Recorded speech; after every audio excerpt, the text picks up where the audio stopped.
नमस्कार मित्रों, कहानी के चैनल में आप सबका स्वागत है।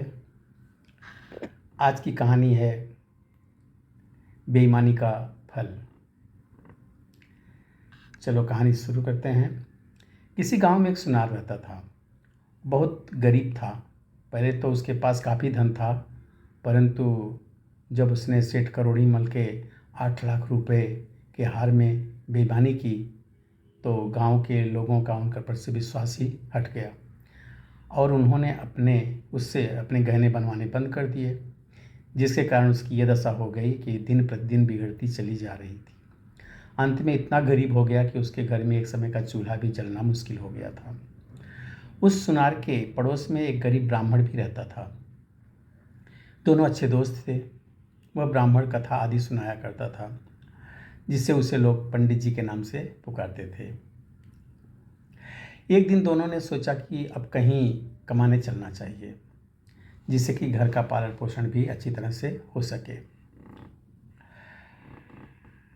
ऐसा विचार करके वो दोनों एक शहर में पहुंच गए। शहर में पहुंचकर दोनों ने एक अच्छा स्थान देख करके अपना अड्डा जमाया। सुनार तो गहनों आदि का लेन देन करने लगा और पंडित जी पोथी पत्रा फैला करके बैठ गए। अब दोनों ने महीने भर में खा पी कर कुछ पैसे कमाए। इसी प्रकार उन्होंने 6-7 महीने काम करके कई हजार रुपये बचा लिए। जब 6-7 महीने हो गए तब सुनार ने कहा कि पंडित जी, अब तो हमें अपने गांव भी चलना चाहिए। अब तक बहुत कमाया, अब घर चलना चाहिए। तुम्हें चलना है या नहीं? पंडित जी ने उत्तर दिया, भाई मुझे तो जाना नहीं है, तुम चले जाओ, परंतु यह मेरे पास 5,000 रुपये हैं, मेरी पत्नी को दे देना। यह कर पंडित जी ने सुनार को 5,000 रुपये दिए और एक सरकारी कागज़ मंगवा करके उस पर सुनार ने लिखवा लिया कि पंडित जी मुझे 5,000 रुपये अपनी पत्नी को देने के लिए इस तारीख को दिए हैं। यदि मैं इन रुपयों को उनकी पत्नी को नहीं दूंगा तो मुझे 10,000 रुपये देने पड़ेंगे। यह लिखवा कर पंडित जी ने सुनार के हस्ताक्षर करवाए और कागज़ को अपने पास रख लिए। इसके पश्चात सुनार चला गया। जब वह घर पहुंचा तो उसने 10,000 रुपये अपनी पत्नी को दिए और सब हाल सुनाकर कहा कि इसमें 5,000 रुपये ये पंडितानी को दे आना है और ये रुपये पंडित जी ने मुझे चलते समय दिए थे। लेकिन उनकी पत्नी ने कहा कि यह तुम रुपये पंडितानी को क्यों देते हो? पंडित आकर हमारा कुछ बिगाड़ थोड़े ही लेगा। सुनार ने उसे बहुत समझाया, लेकिन वह नहीं मानी। अंत में पंडित जी के रुपये भी अपने पास रख लिए। अब पंडितानी ने सुना कि सुनार अपने घर लौट आया है तो दौड़ी दौड़ी आई और सुनार से पूछा, पंडित जी हमारे लिए कुछ भेजा है क्या? वो अभी 2-2.5 महीने बाद आएंगे, ऐसा सुनार ने कहा। कुछ दिन बाद फिर वो आई और पूछा कि पंडित जी कोई चिट्ठी पत्री तो उनकी नहीं आई। यद्यपि पंडित जी की एक चिट्ठी आई थी, कुशल क्षेम के पश्चात ये लिखा था कि रुपए तो पंडितानी को मिल गए होंगे, अब मैं 2 महीने बाद वापस आ रहा हूँ। इसलिए सुनार ने वह चिट्ठी भी नहीं दिखलाई, क्योंकि इससे भेद खुलने का डर था। अब पंडितानी तथा उनके बच्चे भूखे मरने लगे। कभी कभी पंडितानी भी पंडित जी का हाल चाल सुनार से पूछने आ जाती, लेकिन उसे टका सा जवाब मिलता था। 2 महीने बाद पंडित जी जब एक दिन 25,000 और कमा करके घर लौटे, इधर सुनार भी 20-25 हज़ार गाँव में ही पैदा कर चुका था।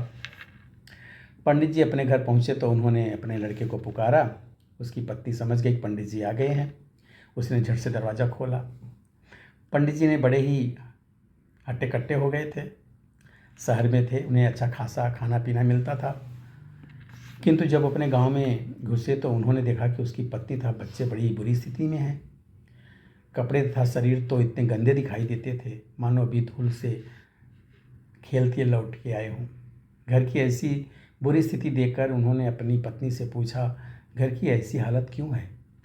उनकी पत्नी ने कहा, आपने तो वहाँ पर सोच ही लिया था घर में कोई दूसरा है ही नहीं, मैं उनकी सुध लूँगा ही नहीं, चाहे जो भी हो।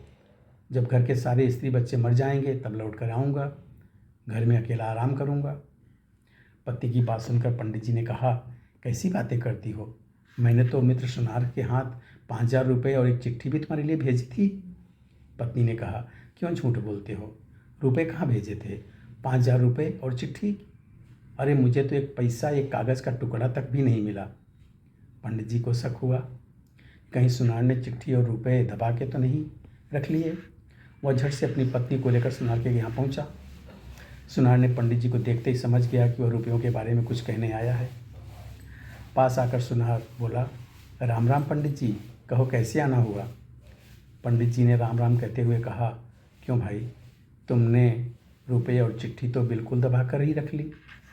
सुनार ने चौकन्ने का नाटक करते हुए कहा, कैसी चिट्ठी और कैसे रुपये? पंडित ने झट से वह कागज़ जिस पर शर्त लिखी थी दिखलाया। लेकिन सुनार बोला, मुझे तो कुछ भी पता नहीं, तुम मुझे बेवकूफ़ बना रहे हो, मुझसे रुपये ऐंठना चाहते हो। पंडित जी समझ गए कि ये ऐसे रुपये नहीं देगा।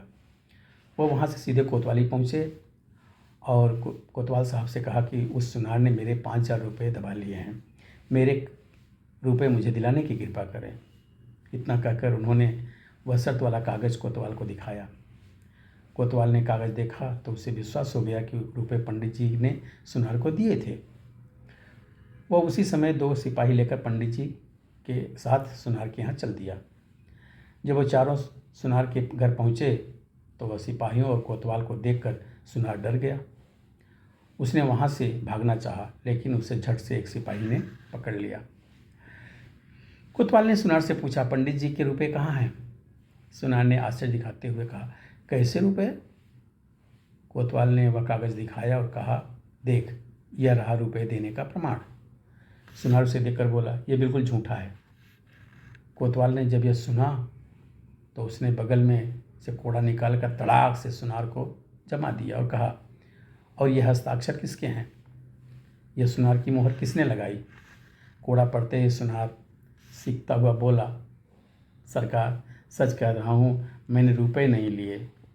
इतने में एक सिपाही उसके कमरे में से एक चिट्ठी उठा लाया तथा कोतवाल को चिट्ठी दिखाते हुए बोला, देखो हुजूर, ये चिट्ठी किसकी है? कोतवाल ने चिट्ठी लेकर पढ़ी।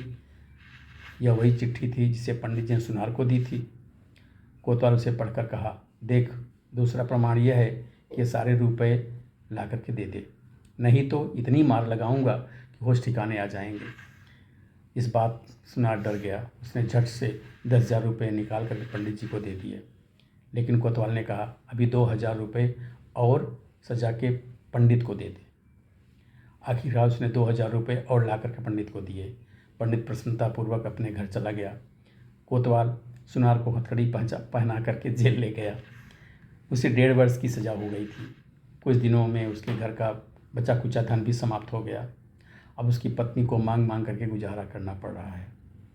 मित्रों, बेईमानी का यही फल होता है। जैसा आप करोगे वैसा आपको मिलेगा। ये रही आपकी आज की कहानी। कैसी लगी आप कमेंट करके ज़रूर बताएं। मिलते हैं अगली कहानी में, अगले वीडियो में। तब तक के लिए नमस्कार।